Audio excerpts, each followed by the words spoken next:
I'm going to remarry your sister who inherited the whole fortune. Poor people should just disappear. My husband sneered as he told me this. Standing next to him was my sister, blatantly leaning on him. Big sis, you must feel miserable to have both the inheritance and your husband taken away by me. Well, stealing your stuff feels so great. We're going to live happily with my dad's inheritance from now on. My sister said with a euphoric look. You're such an idiot to renounce such a huge inheritance. What a foolish woman. I felt a boiling anger inside me as my husband and sister mocked me. Are these two even human?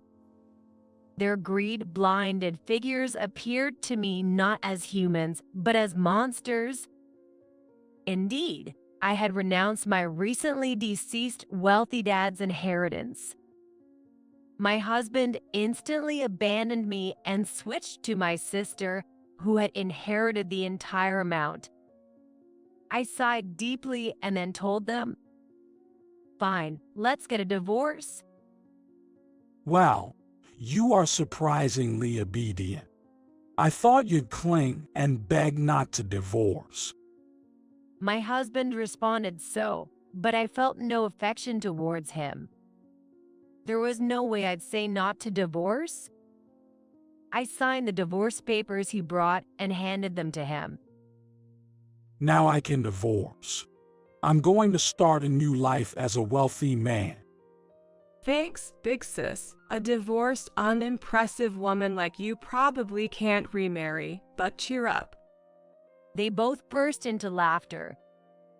Thus, our divorce was finalized, and 3 months later, I received a frantic call from my ex-husband.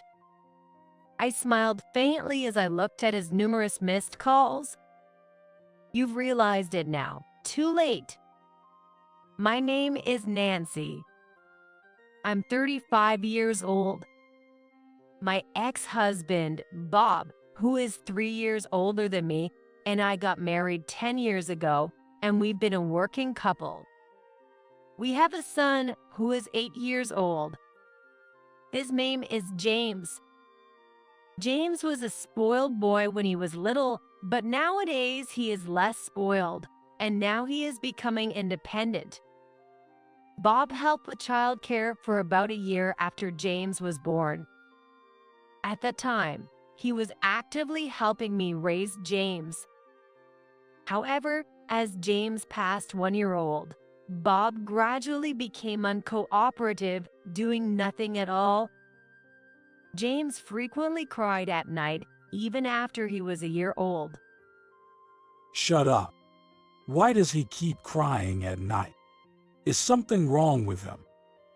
Bob yelled, fed up. Don't say such terrible things. It's common for kids to have night cries until about 1.5 years. Don't call your own child weird. I retorted, angered by Bob's harsh words. Whatever. I can't find him cute anymore. If only he didn't cry at night. I could have loved him, but he just keeps on crying. It's annoying, so make him stop. It's affecting my work tomorrow. Bob seemed to be enduring James's night crying. His lack of cooperation in childcare seemed largely due to this. In order to put James to sleep, I desperately rocked him in my arms and sometimes took him for a drive in the car. Bob always looked at me with exasperation as I struggled alone. You know, looking at you pisses me off. It looks like you're showing off your hard work raising a child by yourself. It's annoying. Although I sometimes stood up to such verbal abuse, the frequent arguments were a burden, so I often remained silent. Even after that, I continued to handle childcare and housework alone desperately, and when James turned 2, I put him in daycare and returned to work. Even after my return to work, Bob did not help with housework or childcare, so I led a hectic life of solo parenting. Whenever I asked for help, he would say, "I'm too tired," and just relax on the sofa. I knew it would be better to rely on others, but I did not turn to my parents. My mom had died when I was young, and since my dad was elderly, I did not want to burden him. I have only one sister, but we have never gotten along. Rather, it's more like she has unilaterally disliked me. Her name is Sophia, and she is 3 years younger than me, so she is now 32 years old. Sophia has always been the kind of person who couldn't stand not being the center of attention since she was little. She particularly despised it whenever I was given priority. There's one incident with Sophia that I distinctly remember. It happened on the day our dad bought me a new dress. Because my favorite one was getting worn out from so much wear.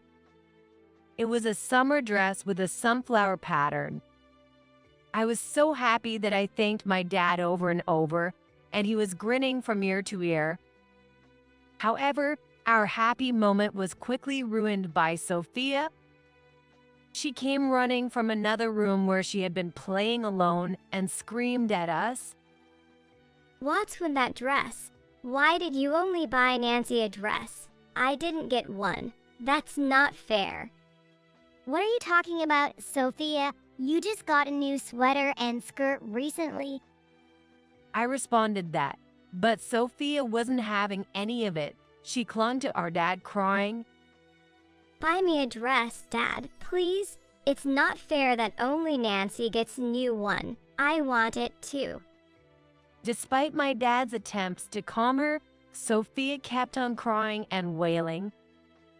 Reluctantly, he ended up buying her a dress. Sophia always envied me, yet it wasn't true that I was treated any more special than she was. Nevertheless, she often played the "it's not fair" and frequently made things difficult for adults around us. When we were kids, the adults often indulged her just because she was the younger one. As we grew up, they told her to bear it more often, but Sophia would twist their words to get her way anyway. Furthermore, she often belittled me, boasting that she was more loved by everyone around her. Each time, I would calmly reprimand such behavior from Sophia, which she hated. Sophia grew up to be a selfish adult and moved out as soon as she went to college. Now, she doesn't have a stable job and lives off money from various people. She's not married yet. I haven't been in touch with Sophia for years, so it seems we'll continue to live our lives without much interaction. The last time I saw Sophia was at my wedding. Sophia showed up in a white dress that was so flashy it almost overshadowed me. How did she choose the white dress? She must have been against me. She sneered at me in my wedding gown. Doesn't suit you at all. By the way, doesn't your face look swollen? Did you even go to a bridal spa? I'll never forget her face that day. Throughout the reception, she drank wine excessively and got drunk, bothering several men. Since that day, I haven't seen Sophia. I know her contact info, but there's really no need to reach out to her since we don't need to talk. It appears she doesn't return our parents' home either. Bob and I have considered divorce a few times. But even with a father like him, he's the only one James has. It's been hard to make that final decision to divorce. Then one day, I got a call that my dad had suddenly fallen ill and was rushed to the hospital. I was at work, so I explained the situation to my boss and hurried to the hospital. I tried to contact Sophia but couldn't reach her, so I sent an email. After a while, I received a response from her. Dad's about to die. Well, he's old. I have a date today, so I can't come to the hospital. Let me know the time and place of the funeral when it's set. It's unbelievable that she would say such a thing when it's not even confirmed that he's going to die. To prioritize a date over her own dad is just incredible. I was stunned by Sophia's lack of common sense. Meanwhile, Bob arrived at the hospital. How's your dad's condition? Bob seemed to have rushed over and was panting heavily. It looks really serious. Bob, you're worried about Dad, aren't you? Thank you. Honestly, I was surprised that Bob was so concerned about Dad. While my dad and Bob weren't on bad terms, they hadn't been particularly close either. In the end, my dad passed away. Sophia didn't show up at the hospital, so it was just Bob and me who saw him off. Dad. I clung to Dad's lifeless body and cried, while Bob cried exaggeratedly next to me. It almost looked unnatural. After that, Bob helped with my dad's funeral arrangements, and we informed Sophia of the time and place. 4 days after Dad died, we held the funeral, and Sophia appeared with a big smile on her face. Hey Nancy, long time no see. Let's talk about the inheritance soon, shall we? Her voice was so cheery. The truth was, my dad was wealthy. Since our mom had died when we were young, my sister and I were his only heirs. I told Sophia calmly, "Today is Dad's funeral. Let's talk about the inheritance another day." Sophia looked dissatisfied, but I ignored her and went around greeting the people who had come to the funeral. That night, after putting James to bed, I told Bob, "I've decided to renounce the inheritance." Bob then exclaimed in astonishment, What? Are you serious? "Keep your voice down. You'll wake James. I've thought this through, and I've decided to give up the inheritance." Bob slammed into me like he was covering my words. Why would you renounce the inheritance? Don't be ridiculous. Your dad had a huge fortune, right? It's stupid not to take it. Calm down. We can't even have a proper discussion if you're like this. Bob was furious, almost like a raging fire. How can I stay calm? I will never accept you renouncing the inheritance. Don't say such ridiculous things. You're such an idiot. Bob's face turned red with anger, and a suspicion crossed my mind. Had Bob been after Dad's inheritance all along? Considering this, I asked him directly, "Bob, were you aiming for Dad's inheritance? Was all that crying when Dad died just an act?" Then Bob sneered and said mockingly, Yeah, that's right. Well, maybe more like tears of joy. When I thought about your dad finally dying, I was so happy. I thought I'd become rich now. I felt a sense of anger and disappointment so profound it was as if darkness had fallen before me. How could he say such terrible things so calmly? To me, the man in front of me seemed not human, but a monster. "I see, but no matter what you say, I'm renouncing the inheritance," I said quietly, and Bob yelled. You're really a fool. However, my resolve did not waver. Later, I informed Sophia that I was renouncing the inheritance, and it was decided that she would inherit everything from Dad. Once it was official that Sophia would inherit all, Bob showed no interest in me anymore. He no longer talked with James and came home later and later. Eventually, he stopped coming home altogether. What's happened to Dad? Dad's just really busy with work, James. You don't need to worry about anything, I often reassured a worried James. After a while, I got a text from Bob saying, "We need to talk tonight," so I decided to have a neighbor look after James. Somehow, I felt it wasn't right for James to be there. That night, Bob came home with someone. Hello. I recognized that voice. Hey, Nancy, I'm sorry to disturb you so suddenly. Yes, the person who came home with Bob was my sister Sophia. The moment I saw Bob's smirking face, I had a pretty good idea what was coming. We sat down at the table, and Bob started speaking with gusto. Well, I'm going to divorce Nancy and marry Sophia. Wow, is that because Sophia is inheriting all of Dad's estate? Bob burst out laughing. If you knew, why did you renounce the inheritance? You're really stupid. If you had just accepted the inheritance, none of this would have happened. When I remained silent, Bob kept on insulting me.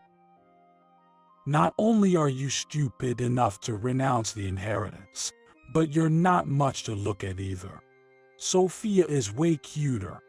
I was surprised how beautiful she has become when I saw her at your dad's funeral after such a long time. I just had to divorce you and be with Sophia. It seems Bob had made his move on Sophia.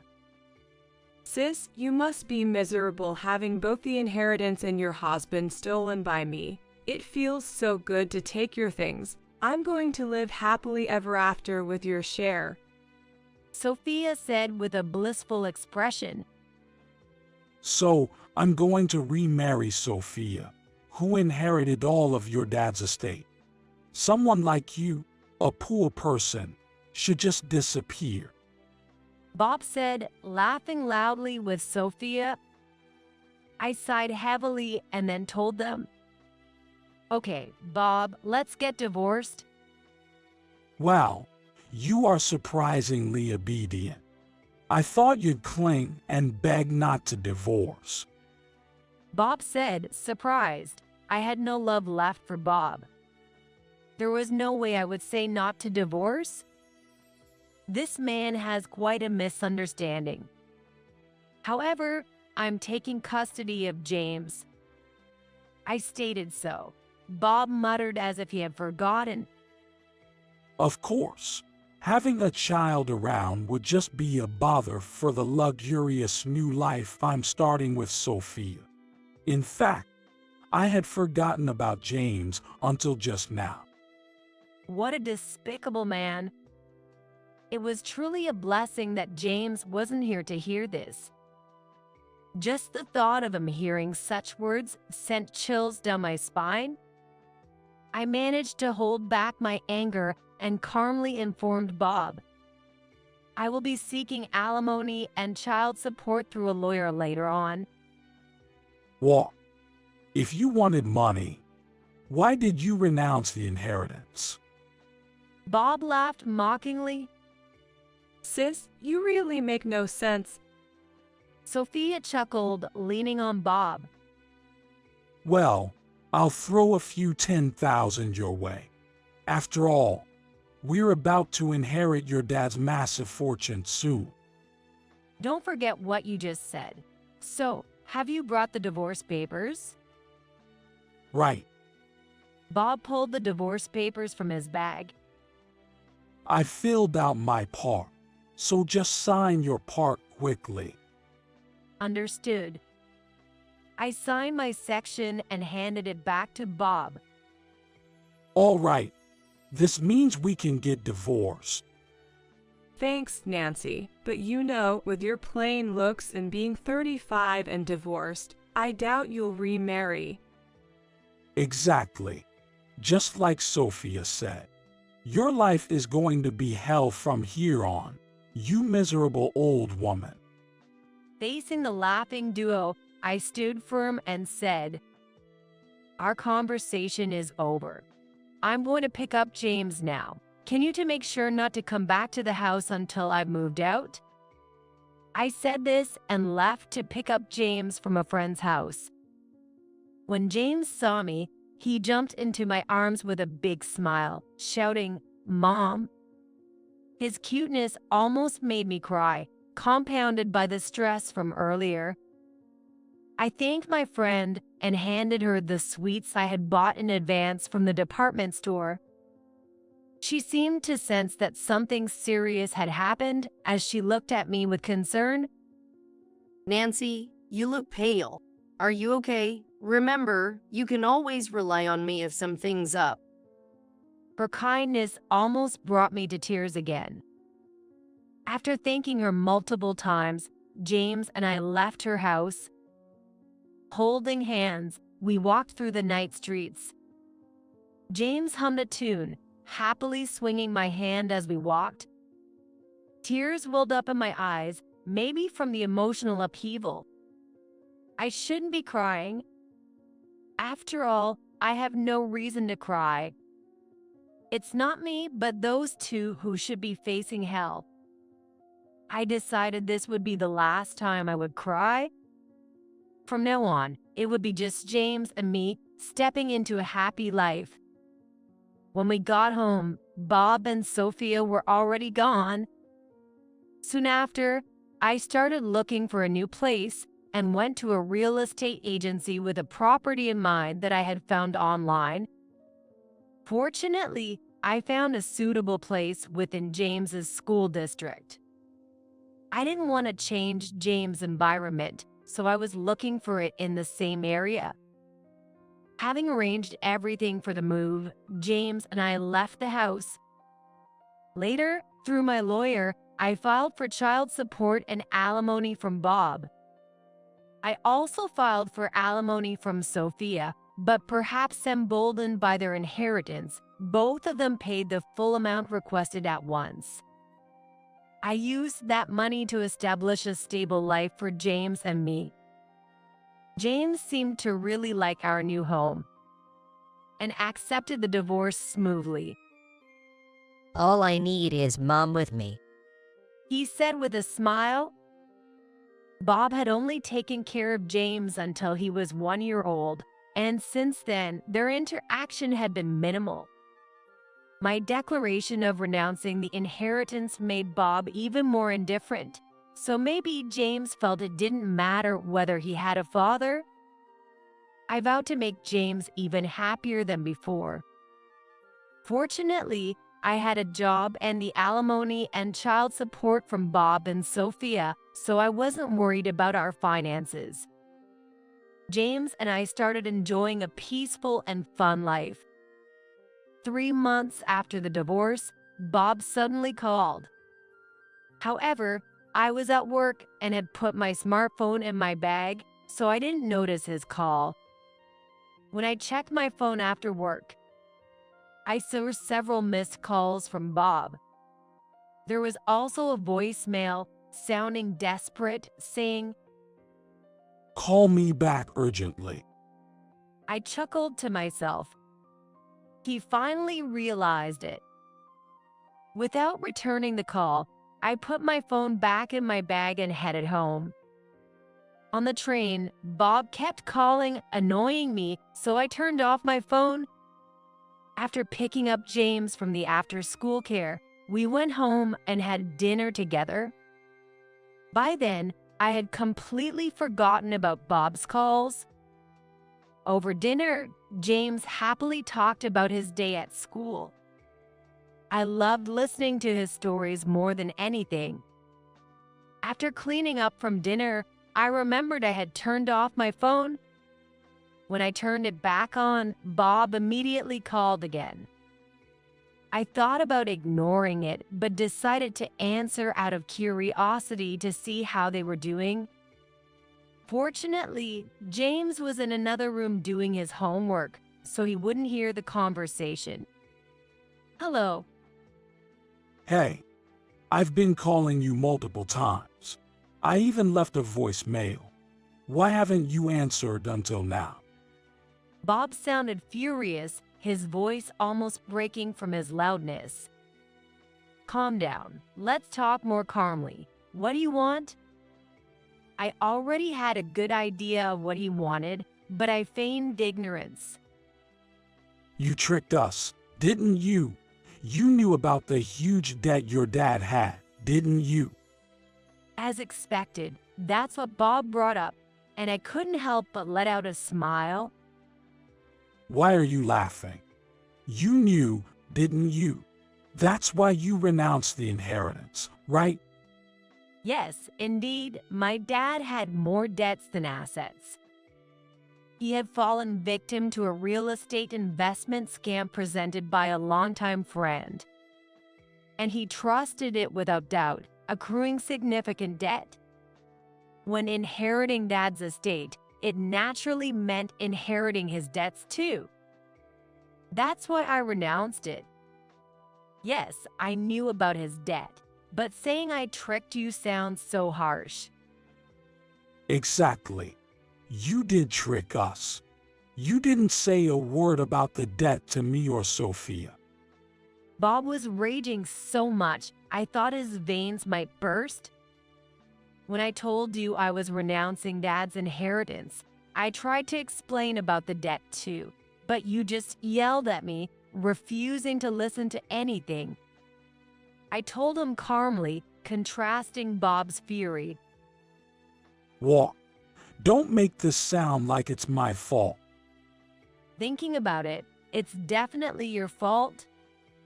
Bob kept ranting and raving. However, after a while, he said smugly, as if looking down on me, But you know what? Things won't go as you planned. You wanted us to suffer, but we'll renounce the inheritance too. Glad we caught on early. "What?" I couldn't help but let out a dumbfounded response to Bob's grand misunderstanding. Not what? We're renouncing the inheritance too. That's not possible. What are you talking about? This time, it was Bob's turn to sound confused. It's been 3 months since you inherited. You can't renounce it now. Even if it hadn't been 3 months, you've already touched the estate, so you couldn't renounce it anyway. No, that can't be true. Bob's voice was trembling. It's not a lie. You can easily find this out. Tell Sophia that you can't renounce the inheritance anymore. No, it's a lie. If we can't renounce the inheritance, what will happen to us? We'll be drowned in debt. That's true, but it's no longer my concern, so I'm going to hang up now. I told him and ended the call. As expected, Bob and Sophia ended up burdened with a huge debt and had to struggle to make payments. 3 months later, today being a weekend, James and I were making lots of pancakes with various toppings for a bit of a luxurious breakfast. Then my phone rang. It was Sophia calling. I considered ignoring it, but figured she would probably just keep calling, so I decided to answer. However, I didn't want James to overhear the conversation. To avoid that, I told James, "James, Mom's going to take a call. Keep eating, okay?" I moved to another room and then answered the call. Big sis, help me. Sophia blurted out immediately. Even though she said that, there was no way I was going to help Sophia. But first, I decided to ask about her current situation. What happened? Bob is terrible. He's trying to escape only himself. I told him I didn't want to, but he's going to divorce me. What a horrible man he is. According to Sophia, it seems that she and Bob are currently in the middle of divorce mediation. It appeared that Bob was trying to escape the debt by divorcing Sophia, since the debt came from the inherited estate. Terrible, right? I never thought Bob would be such a person, just abandoning me so easily. No, he clearly said he married you for the inherited estate. You knew from the start he was the worst, didn't you? You married him just to look down on me." When I calmly pointed this out, Sophia shouted back for her tears. How can you say that? You are always like this, always scolding me with your so-called rational arguments. You've always looked at me with cold eyes. I hate you. Well, I hate you too. Whether you're in the middle of a divorce or struggling with debt, it has nothing to do with me, so I'm going to hang up now. As I said this, Sophia cried out in panic. Wait, I'm sorry for saying I hate you. Please, we're the only siblings we have. Help me out here. Give me back the alimony, please. What? Give back the alimony? There's no way I'd do that. There's nothing I can do for you. Irritated, I responded, That's not true. You can give me money, right? Please, $30,000. No, even $20,000 is okay. Just give me some money, please. I'm sorry, but I say no. Maybe you should ask Bob. Bye. With that, I hung up the phone. Later, I learned that Dad's estate included stocks, which had crashed, further increasing the outstanding debt amount. Sophia kept calling me, so I set her number to be blocked. Months later, James and I were still living peacefully, and I had completely forgotten about Sophia and Bob. Out of curiosity about what had happened to them since, I decided to hire a private investigator. The investigation revealed that Sophia and Bob's divorce had been finalized.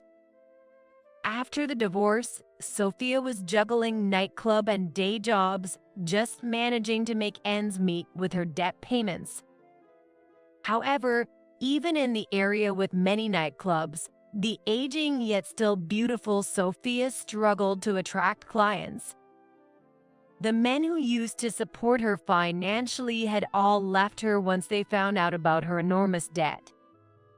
Desperate, Sophia clung to these men, which led one of them, feeling threatened, to confess his affair with her to his wife.